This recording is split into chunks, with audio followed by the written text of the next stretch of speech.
And let me tell you about the Higher Self Expo July 2021. It's a 24-hour event with 33 guest speakers who are sharing their wisdom and exploring the connection between science and spirituality. Today's guest is a guest speaker at this event. To register your place and find out more, go to www.higherselfexpo.com. Hey everyone, it's Louisa Munson from Feel Good Astrology, and I'm here today with a feel good conversation with another outstanding guest.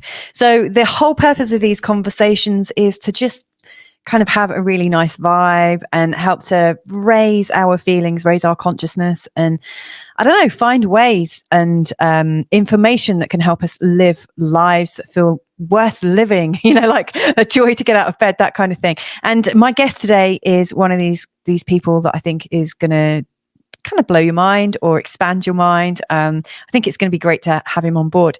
So my guest today is a speaker, presenter, experiencer, and experiencer of paranormal topics. He's also a healer. He's a co-creator of Harmonic Wellness, which uses sound, light, frequency, and vibration to put your body back into balance, and also to look at what's out of balance. So it's all about getting that balance right. So he's somebody who uses ancient wisdom and kind of puts a modern twist on it. So he's a popular guest, I noticed, on other podcasts and live streams. So I'm really, really delighted to invite him in to meet you all. His name is Michael Freehawk Polani, and I'm going to bring him on just now. Stay tuned.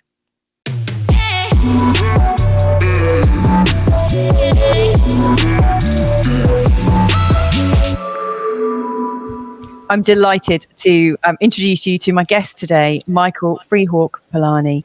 So, Michael, tell me, I'm really curious about your journey so far.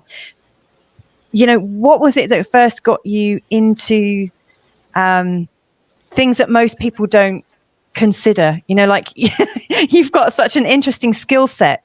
But how did you get switched on to that in the first place? Because not many people do end up there, do they? Right. No, they don't. And first, let me say thank you for asking me here today, Louisa. That's wonderful. Oh, it's a pleasure, and excited about this time together.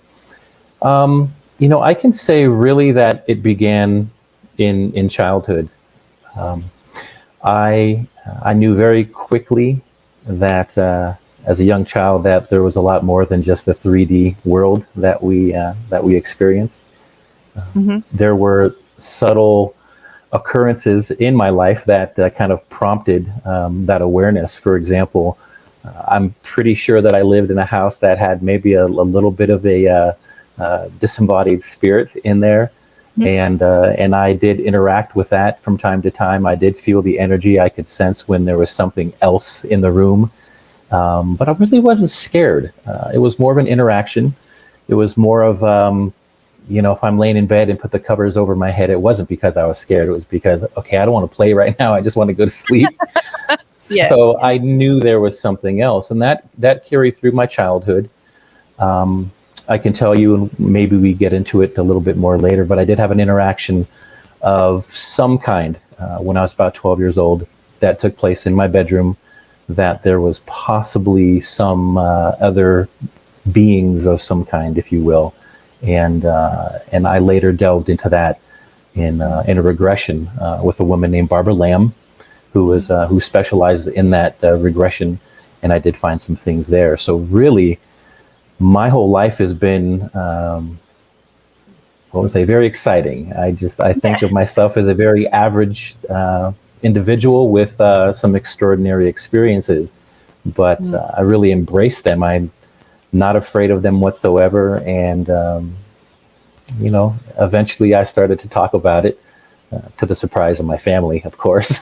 Yeah. They're like, what are you talking about? We all grew up in the same home together. Like, how did these things happen? And we didn't know about it. Yeah. I didn't talk about it much. So, yeah. Yeah, so it's a funny one because I had experiences not quite the same. I don't think we had a disembodied spirit, but I felt things, and I would share that with my family, and they would say, "That's rubbish. There's nothing here." Yeah, it might be better if you didn't share it. It's true, and I know as we get older and wiser, we are a little more discerning to what we share. And sometimes I think we get very good at, how would I describe that? It's almost like fishing, and you cast the lure out and you see, and if they bite, you can continue on with the conversation. But if they act very strangely about what you've said, then you probably won't go any further with that conversation. Yeah.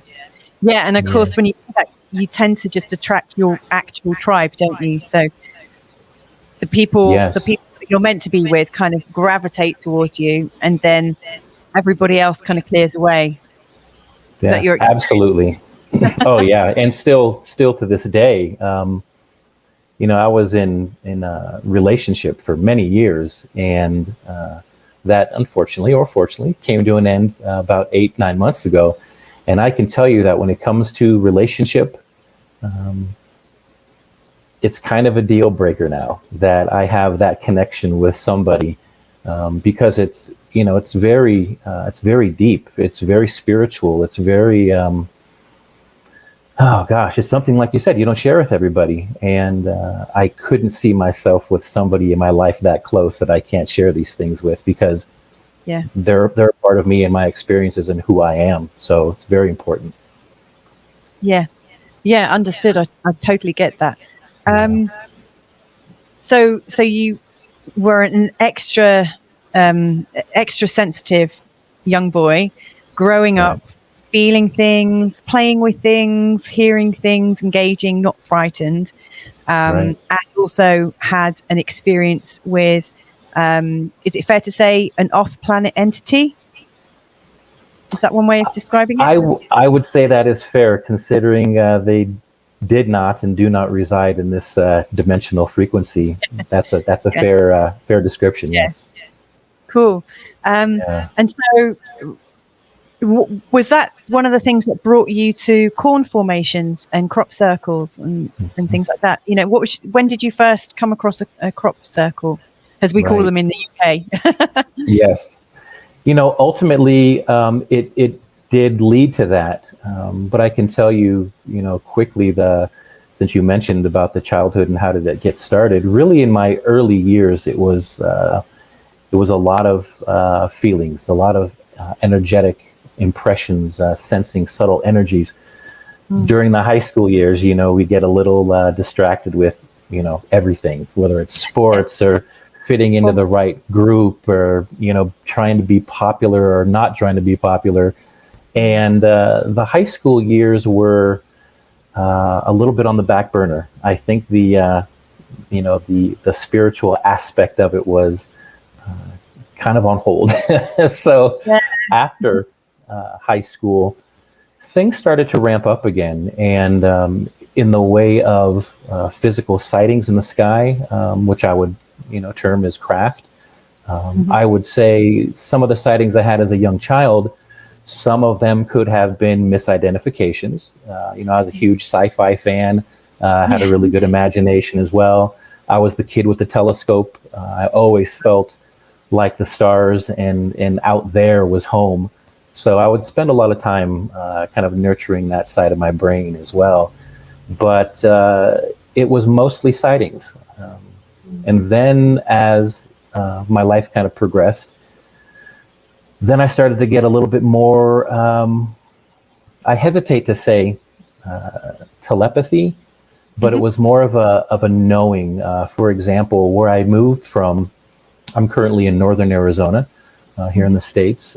I was in the California Bay Area for pretty much my whole life. And right up until the time that I moved here, about 8 months ago, I would have communication through meditation, and they would just kind of appear in the sky as I would come out of meditation. Now, I say telepathy because it was a knowing. I knew that they were there, and they would kind of tell me what part of the sky they would be in. And it wasn't a situation where I'd have to go outside and go, like, I know you're here somewhere, and kind of scan the sky. I would look right to the spot that I would feel, and there they would be waiting. And usually when I say that, people say, who are they? What did the craft look like? I can tell you it looks exactly like a pearl. I call them, pearls in the sky. That's what they look like. Wow. And I don't know if they were the actual craft of occupants or something like that, but it could have been a scout or a drone or something that could leave the atmosphere and come in here safely without being harassed by, our military or our local, But I've been blessed enough to be able to video tape them either on my phone or a camera, to take pictures. And as soon as I do that, they just kind of disappear. And I've I'm never used to it. People say, wow, when it happens, you must be used to it. And it's just kind of how it is. I always say, I'm still like a kid on Christmas morning when it happens, because there's this confirmation and validation that when you feel these things and then you physically see what it is you're feeling, it's an amazing situation. And, to this day, it still happens. And like I said, it goes beyond just my words, that I have photographs and video, and I share them with people, and it's been on social media before, and they've never been taken down, or, I have had helicopters in the past go over my house, and that was another story. But yes. But yeah, it's that ultimately led me to my first crop formation in the early 2000s, and they happened in California as well. This is a global phenomena. Most people equate the UK with them, but it's global. And 2000 through 2004, I think there's about 3 or 4 of them in the greater Bay Area. So a little bit outside the Bay Area, where the some of the crops and farmland is still. And I got my feet wet, and I got inside of the formations for the first time. And lo and behold, the minute that I walked into a couple of those, my little my senses started to go off, very reminiscent of childhood, when something was in that room with me. I could sense that energy very strongly, and I have to preface that there is a lot of human beings who are very good at what they do. Crop formations are also man-made. But I tend to go with the authentic ones, because there is an authentic phenomena. And people have to remember, for there to be a counterfeit or a fake man-made something, there has to first exist a real something.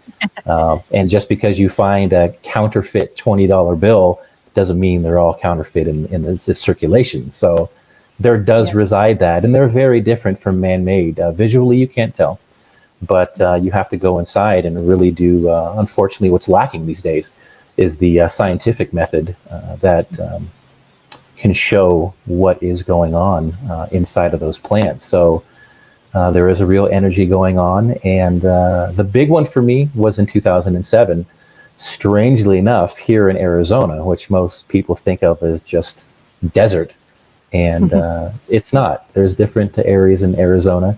And in 2007, I got a chance to get inside of one by myself. Nobody else saw it. Do all the field work, and that really kind of propelled me on to a whole another realization of what was going on. Wow! Thank you so much for sharing that. There's so much I want to ask you from that, and I don't know where to start. Please do. I think I might already want to ask you back for another chat, actually, because I've got a few experiences, and I'd like to put them past you for your ideas and thoughts on what I've experienced. Sure. You've got a lot more experience than I have. But I guess you were talking about the fact that there are counterfeits and there are real ones, and you can feel the energy of it. And you were talking about scientific evidence, or that there are ways of telling. Could you just talk me through how you can tell the sort of evidence-based, difference between them? Just for those, because there are lots of people out there that say crop circles definitely exist, and then there are people that say, no, it's a hoax, it's a load of old rubbish. Right. So, right. How would you describe the difference between both? Right. And there is, Louisa, there is a campaign against the authenticity of them. So you're absolutely right. There's a whole movement against it, and it can be frustrating, but I've moved beyond the frustration and just continue on the real phenomena. So for me, I mentioned the doing the field work in the one in 2007, and that was was located in a city called Chandler, Arizona, and I lived there during the 2000s.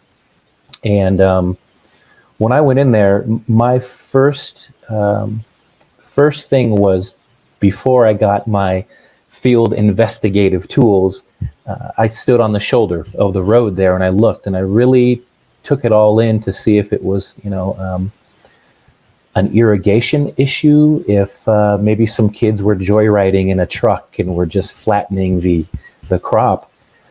I quickly noticed that there was a lot of telltale signs, and I said, okay, there could be something going on here. So when I came back, I had some trash bags. I had, of course, the video camera, and just things for me to be able to cut off some of the affected crop, which would have been the flattened crop. And then I took control samples outside of the flattened crop. And when I did that, that is really when, again, the planet started to align with what I was doing. And I reached out to some of the individuals that I trusted the most at the time with the samples and this information and my pictures and things. And that's when I crossed paths with Linda Moulton Howe. Linda is an amazing, her resume is a mile long. She's a very, I would say, trusted source of information and research. And I reached out to her. In turn, she got those samples overnighted very quickly to a biophysicist, Dr. William Levengood, who he was about the only biophysicist and scientist that took this topic seriously. And most people in the UK know who he is. And of course, the debunkers that we spoke about earlier said, that guy wasn't qualified to do that work. So everything he ever found and ever hypothesized about and was just, like you said, rubbish. Well, we know better. He was quite qualified in the work that he did. So he got my samples within 48 hours in Michigan at a place called Pinelandia Labs, where he was working at the time. He has since transitioned into another world. And he found that the samples that I gave him were 100% what we want to see when it comes to something anomalous like authentic crop formations. He measured the respiration of the plant, the mitochondrial activity, everything that you can think of internally. And that's the thing, is the biophysical and the biochemical changes in the authentic formations. There's an interaction of energy with authentic ones that it happens in seconds to minutes, not 4 to 6 hours with a survey crew and, a team of 12 people. And, they can do that, but never have we found internal changes like expulsion cavities or the bent nodes. There's some things that people say, well, there's something called phototropism and gravitropism, which when a plant is flattened like that, it has a natural tendency to try to grow back towards the sun. And that can cause some bending, but not the bending that we're seeing in the knuckle of the plant, where it looks like it has been heated up very quickly, very high intense heat. It becomes malleable, so very soft and bendable. And then when it cools, it remains in that position. So it's kind of like maybe like a glass blower or somebody who is bending steel, like a steel worker. Yeah. They have to heat it up very hot for it to become bendable like that. And when it does, they kind of dunk it in water, they cool it, and then that's never going to bend back to its original shape. Mm-hmm. That's what we're finding in authentic formation. So, it's gotten very convoluted, unfortunately. The debunkers are very good at what they do. I know a few of them by name who reside in the UK. And I can tell you on social media, they're people cynical in the UK, really cynical. Yes. Yes. And they can be very, very mean. they, They really can. I mean, I've been called names in the past to my surprise, and it was like, wow, I didn't expect that. I was just telling you what we found out in the lab, and scientifically supported by the scientific method. But I'm a supporter of the scientific method. But as a lot of people know, the scientific method is just incomplete.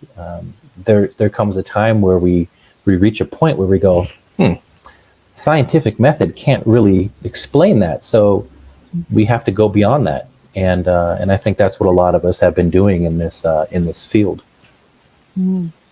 Yeah, and also science is very malleable according to who's paying for the science and the starting point. Like every scientific experiment has an original premise, doesn't it? It has an original thought. Right. Like the question that they're exploring might be, how can we tell if this is a viable crop circle? And that automatically, once you've had that thought and you've set the parameters for that experiment, you've excluded all other material. And Correct. so, science can get led down the wrong path quite easily. Yeah, and it has. Yeah, of course. Yes. Wow. So that's your first experience of a crop formation.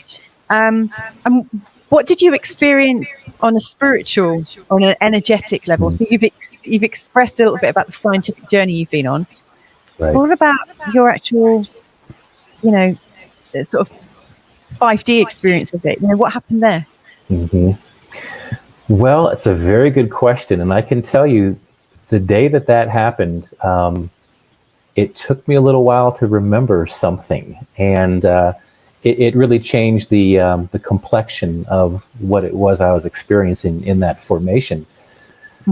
Not long before that occurred, I had been in a very magical place, which actually I don't live too far from now, in Sedona, Arizona. And Sedona is a place of amazing energy and vortexes and beautiful red rock formations. And I was up there. At that time, I was going through some stuff in life, like all of us do, and we kind of look to the heavens and we ask, okay, what am I supposed to be doing? And just show me the way, something that I think we all go through at one or more times in our lives, and that is what I did at that time. And I did pose that question, and I said, life is getting a little tough, and there's been a lot of loss in my life, and what am I supposed to be doing, really? I mean, I have a job, and that's not really fulfilling me and my soul. It's not soul food to me, and I kind of left that out there. And it was only a couple weeks maybe after that this formation ended up where it did, and that was only a few minutes from my house in a field that I never really looked at, while driving through some of the remaining farmland in that area.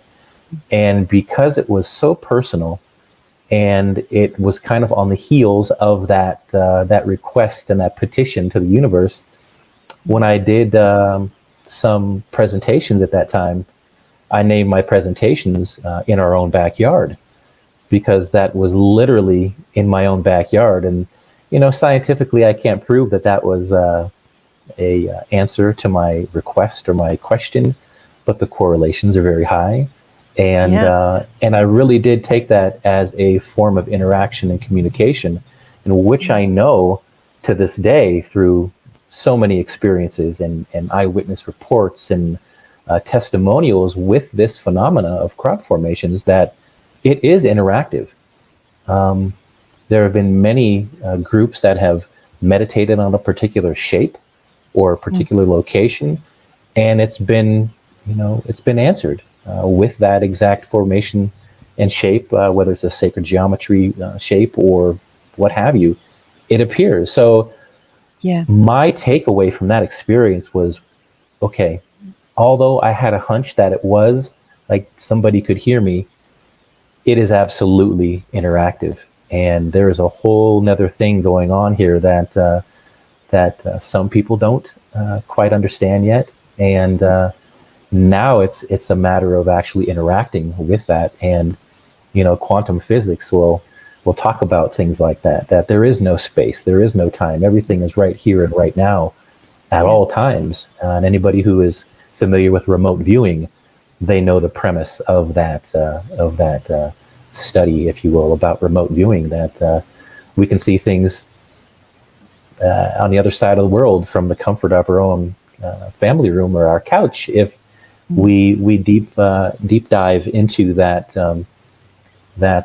no space. So it took me to a whole nother level than I was previously. You bet. Wow. I love that so much. So you're also a healer as well, aren't you? So there are healing applications within yes crop formations, and you're also the co-creator of I forget the name. Sorry, of Harmonic that's Wellness. Okay.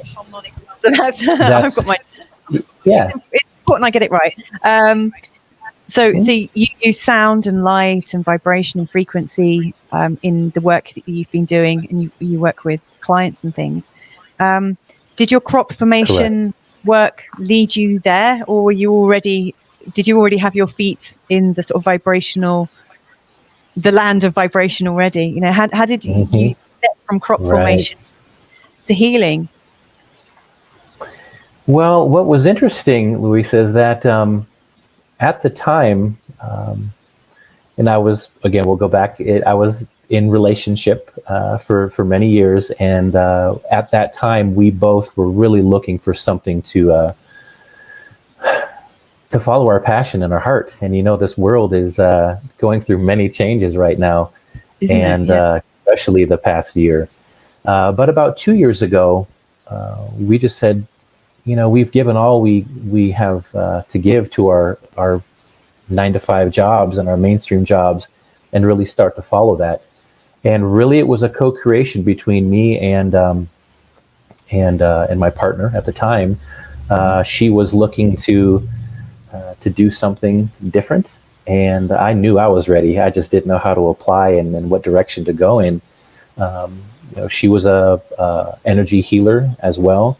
And I had begun to dabble in that, not really honoring myself, thinking, I know I have, my hands have always been a point of energetic, response. And especially in the crop formations that I've been in, I will hold my hands down to the soil, and I will feel the tingling. I will feel the authenticity of that energy. Yeah. And I found that I could do that with people as well. So really, it was just a matter of we were both ready at the time, and as synchronicity would have it, we were watching a TV show on the Gaia network during the holidays, and we saw, and I'll give her a free promo here too. Is she's my friend now. I'm blessed to have her in my life as an amazing friend and colleague, Gail Lynn. She was the inventor of the Harmonic Egg.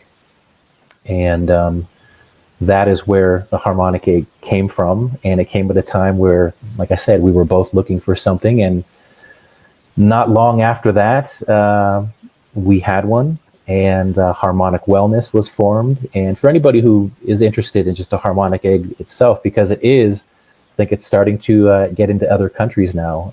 The one that I had and co-created the business with, that was the 9th one constructed on the planet, which sounds really cool. And it's a great number as well. It really is. It was the 9th one, the old 369 in Tesla, and that actually plays a role in the construction of the Harmonic Egg. But now I know there's some life. Right, exactly. Yeah.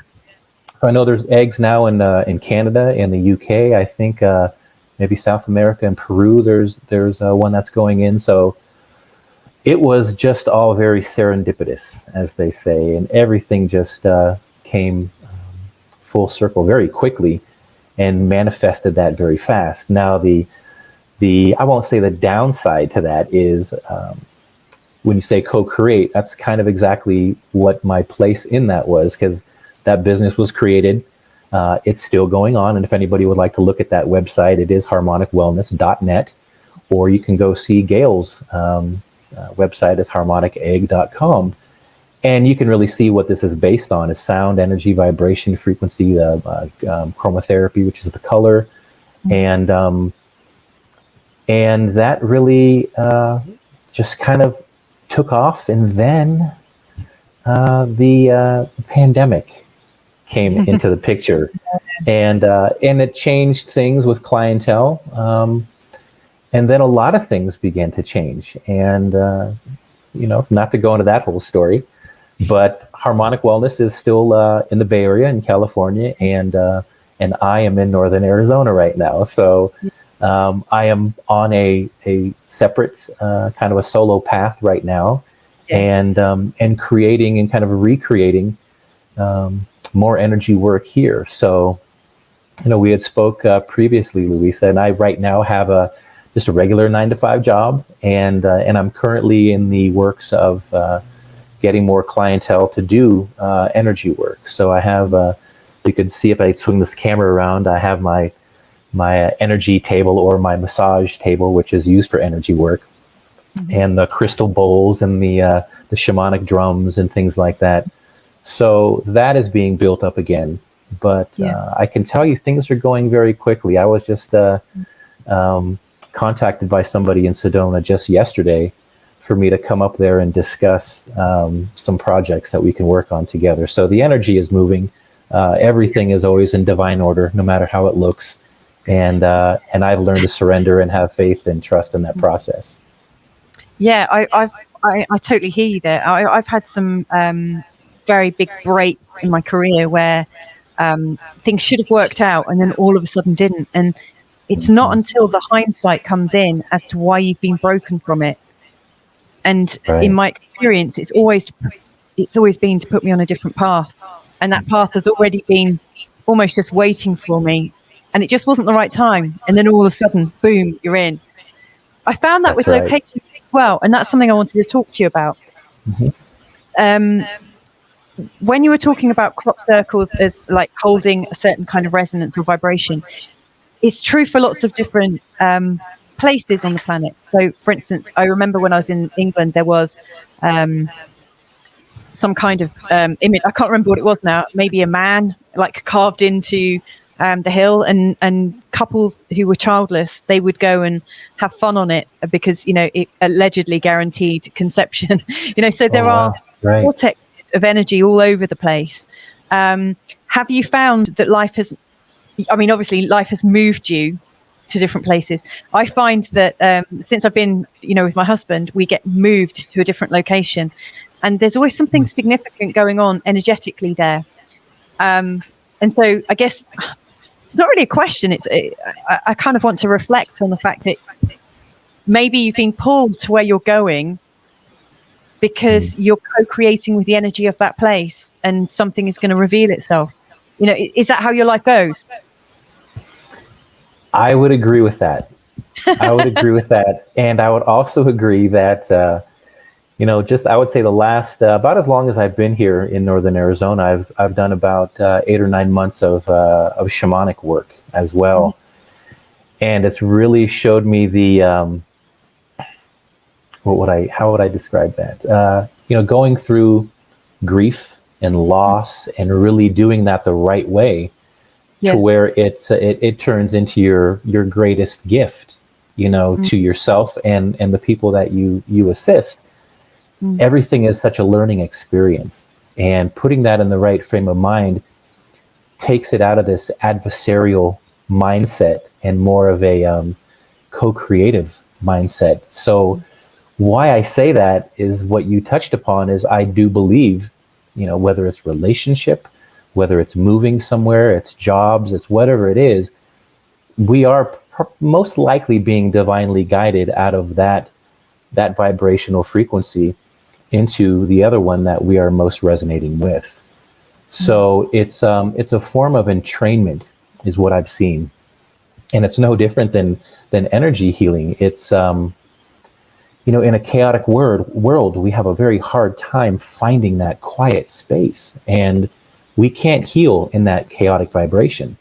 So I find that when we're being moved to different places, although it seems, you know, the woe is me, oh my gosh, why am I being punished, and this victim energy, we're really being divinely guided. And it's usually us who have a problem with, and this is where the shamanic word came in for me, is the attachment to that physical thing or that person or that situation. Oh gosh, life was really easy and I want to go back to that. Well, it's not the best thing for you, but if you want to be just comfortable, and that's boring, there's no growth in that. And where there is growth, growth is not comfortable. You know, growth is very uncomfortable. So if you're going through a very uncomfortable stage, you really, well, you don't have to, but I invite the listener, you know, to really look at it from the other perspective. What is this showing me? You know, is there growth here? And am I not seeing something? Like the universe is going, look, you're an amazing individual, and we're just trying to get you over here, and you don't want to, but your free will is never infringed upon. You're always able to make your own free will choices. But once you start to view that situation and that occurrence very different, you may be in for an amazing shift in your life that you've not only been waiting for, but you deserve. Yeah, I hear you. It's interesting that you were going through grief and a deep kind of shedding process during this whole, I don't want to call it a coronavirus pandemic, I want to call it a phenomenon, if you don't mind. Perfect.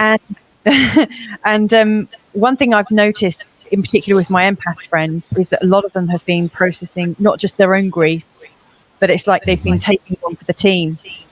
You know, like grief that a lot of people are too shut down to, or too in shock to process. So I've noticed a lot of empaths have been just having lots of grief situations come to them to be processed and released back into wherever it goes. And then that kind of clearing it creates a vacuum, doesn't it? And, you know, nature abhors a vacuum. Once there is a vacuum, new stuff has to come in, doesn't it? That's right. So like what I'm hearing here is you've always been sensitive. You've always been able to see through the veil, feel it, understand it. You've had a curiosity about different technologies and concepts from different dimensions. Right. And you've also experienced healing from like a 3D 3D like massage, actually, you know, with your hands, you know, real physical manipulation, and then you know, something very quantum with the egg. So where do you think all this is going to tie together? You know, do you think it's coming together from all these different threads? What new opportunity in Sedona that's coming up? Are you able to reveal something about that? Or right? It actually it's a gentleman that I haven't even physically met him yet. My kind of 9-to-5 job that I'm at right now, I'm in management for a we'll just say a large health conscious organic store, if you will, and it's it has been very interesting because it was very tough for me to move here, to go from what I was doing in the last couple years with what I felt like it was like, man, this is the perfect situation, and what a co-creation, and then kind of being thrust back into the 3D world and corporately kind of run stuff. And I thought I gave that up years ago. I said, I just can't do the corporately run things anymore. It just doesn't resonate with me anymore.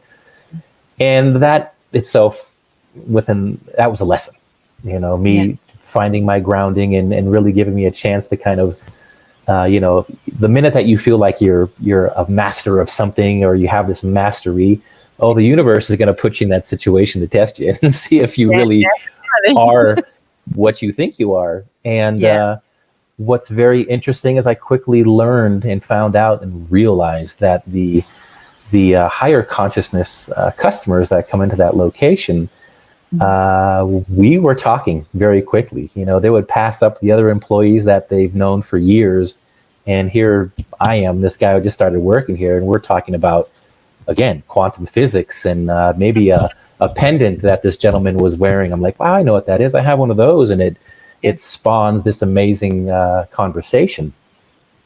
So this woman that I met there, she reached out to me in email, and this gentleman in Sedona, and she said, you guys are one and the same, and I think you have some work to do. So the universe is really doing its thing as well. But you know as well as I do, Louisa, that it's when we are following our heart and our passion, we're always supported by the universe. We may not always see it that way because we might be in our own stuff and we want to complain and be sad. And but once we're awakened to that, we know that, okay, this is, if everything is in divine order, then, you know, then everything is in divine order.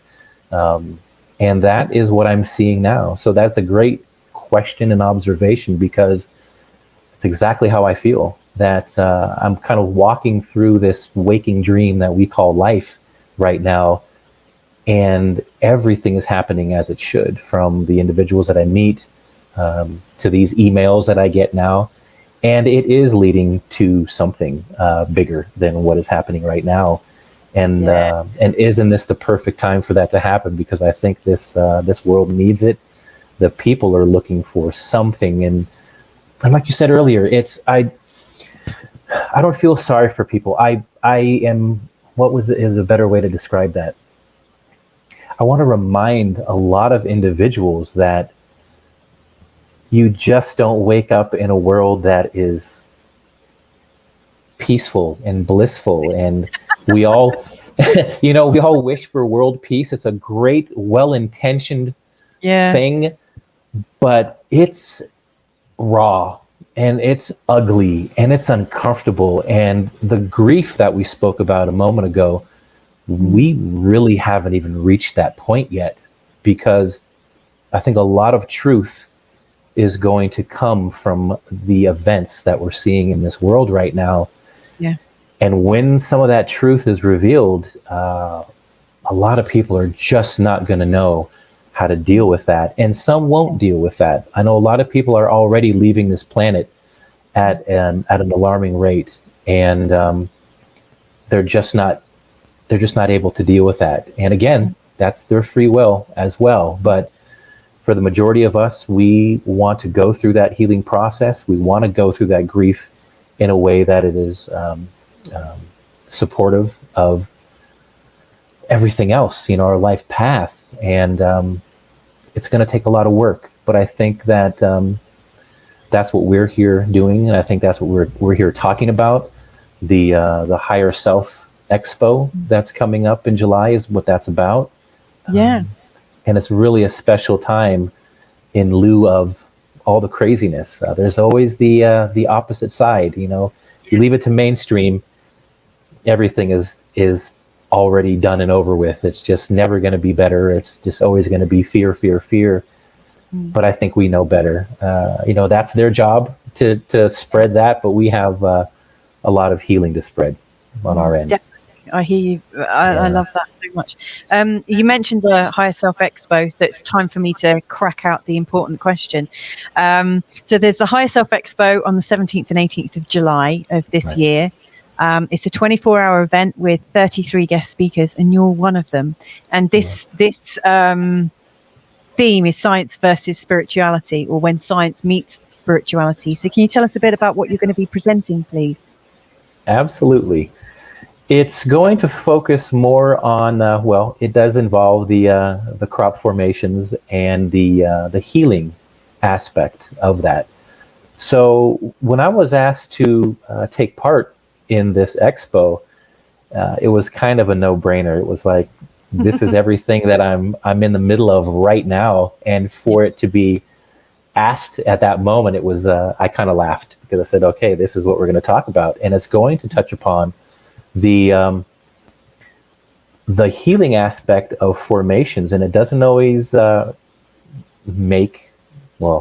almost never makes mainstream, but it's even a lot of the the books that are out there, they haven't touched upon the amazing testimonials from individuals who have been in formations, and all of a sudden they're like, wow, my allergies are gone, or that pain that I had in my hip, or the knee replacement, that pain that I've been struggling with for so long disappeared, or at least significantly subsided after being in a formation for a certain amount of time.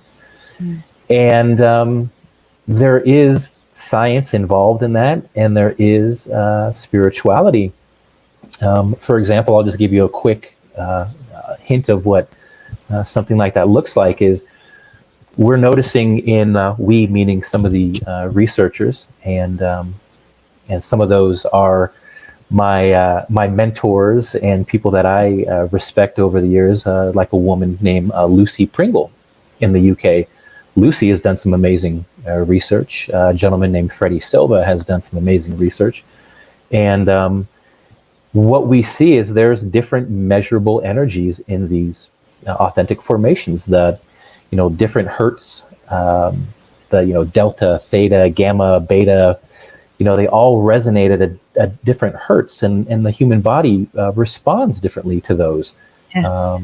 Most people, when I say hertz, people go, oh, like 528 or 432, or yeah, exactly. And we are electrical, biophysical beings. We're electrical, and we respond to things like that. So when we find these not only geometrical shapes, the energy that created it, there's something going on there that has affected, for example, the dopamine production in the brain, and that's a lot of that is the feel good chemicals in our body that can be generated, serotonin, dopamine, things like that. So when we have people going into some of these formations, and we're literally testing them prior to going in and after they get out, and it's measurable by the repeatable scientific method, it begins to take it out of the realm of, although it can be looked at as magical, that there is science behind it. Yeah. But then again, there is a spirituality behind this as well. Mm. There's a communication, there's a consciousness behind this, and the $1 million question, or these days with inflation, the $1 billion question is what consciousness are we talking about here? Mm-hmm. What is this consciousness? Because I learned long ago that when these are being constructed, tools for, let's say, somebody who's a contractor or a builder of any kind, they need certain tools to create these things. A bookshelf, a house, whatever it may be. And I think everybody would agree that these tools themselves don't create anything. They just sit there. But until they're picked up by a hand and consciousness, those tools can be used to create something amazingly. But there has to be a consciousness behind that intention. Yeah. So people have talked about balls of light and rays of light, or I've got ball of light experiences. Yes, and me as well. And there's a lot of elements here, but the number one thing is there's a consciousness behind that. So yeah, I definitely will delve into that for the presentation for the expo, and really looking forward to that. Yeah, me too. I'm looking forward to hearing your presentation. It's interesting that you've kind of brought up consciousness, because this is one of the things I wanted to talk about, actually, when you were talking about the pearl that you saw in the sky. Mm. Did you call it a pearl? I did, yes. Yeah. When you saw your pearl, you said it could have been a craft, it could have been carrying beings. And at the same time, I was thinking it could also just be consciousness. It could represent the consciousness of something, and it could be interacting with your consciousness, the fact that you are open to seeing things and interacting with something of a different vibration, and then boom, there it is in your garden. Right. Absolutely. I totally agree with that. Yeah. And so people who go into the crop circles that have their dopamine, serotonin, etc., analyzed before they go in and then taken after they come out, I'm guessing there will be some consciousness-based results as well, according to what they were expecting from that. Right. Very good point. Very good point. And that's so true. And we now know that, quantum physics has told us that just the act of observation changes the outcome in the laboratory. Yeah. So that's so true. Yeah. And like when you were talking about the shapes, and the hertz, the vibration. I mean, we can see that, like, you must have, I'm sure you've seen it, all of those videos of people who play a vibration into one of those vibrating plates with sand on, and then the sand particles create a beautiful sacred geometric shape, and you can see which ones have an inherently good vibration and which ones don't. It's a bit like the Emoto water experiments. Exactly. Yeah, Matsura Emoto. Yeah. The intention of the word creates a beautiful crystalline shape. Oh, correct. Yeah, the study of cymatics. Exactly. Yes, so sound being made visible, and we do see that. So and we have seen that in the past with some formations that are very cymatically based, and it's almost like I can't remember what year it was. In the early 90s, there was a formation that everything about it kind of flew in the face of the debunkers because they couldn't debunk it at all. It looked like it was made by sound.